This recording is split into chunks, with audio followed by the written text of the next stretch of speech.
పిత పుత్ర పవిత్రాత్మ నామమున ఆమెన్. క్రీస్తునాథుని యందు మిక్కిలి ప్రియమైనటువంటి దేవుని బిడ్డలారా, ఈనాటి వాక్య ధ్యానాంశానికి మిమ్మందరినీ కూడా ప్రేమపూర్వకముగా ఆహ్వానిస్తూ ఉన్నాను. ఈనాటి సువిశేషము యోహాను సువార్త 4వ అధ్యాయము 43వ వచనము నుండి 54వ వచనం వరకు తీసుకొనబడింది.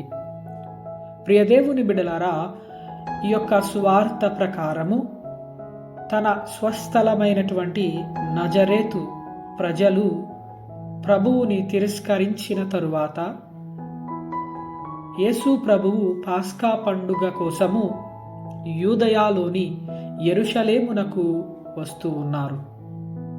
యెరూషలేము నుండి యేసు గలిలయకు మరియు కపెర్నహూముకు తిరిగి వస్తూ ఉన్నారు. ప్రియమైనటువంటి దేవుని బిడ్డలారా, అక్కడ ప్రజలు ఆయనను అద్భుతాలు చేసేటువంటి ఒక బోధకునిగా, ప్రవక్తగా, మెస్సయ్యగా అంగీకరించి స్వీకరిస్తూ ఉన్నారు. ప్రియమైనటువంటి దేవుని బిడ్డలారా, అదే విధంగా ఈనాటి సువార్తలో ప్రభు ఒక అద్భుతాన్ని చేయడం కూడా మనం చూస్తూ ఉన్నాము.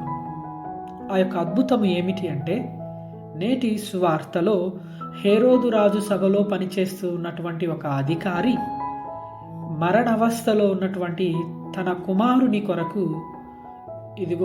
స్వస్థత కొరకు ప్రభువుని సమీపించడం మనం చూస్తూ ఉన్నాము. ప్రియమైనటువంటి దేవుని బిడ్డలారా, ఆయన ఒక గొప్ప అధికారి స్థానంలో ఉన్నప్పటికీ అహంకారాన్ని అనగదొక్కుకొని గర్వము లేకుండా వినయము కలిగి ప్రభువుని సమీపిస్తూ ఉన్నాడు. నిరీక్షణతో అడుగుతూ ఉన్నాడు.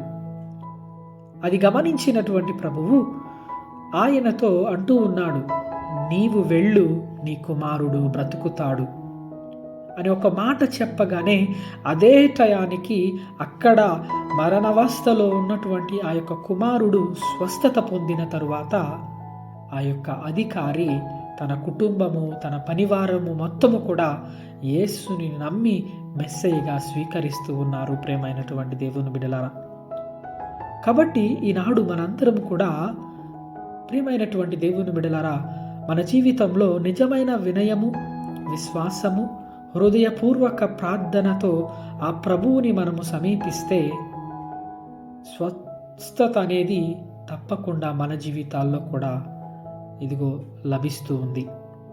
కాబట్టి మనము మన జీవితాలను ఆత్మపరిశీలన చేసుకుందాం.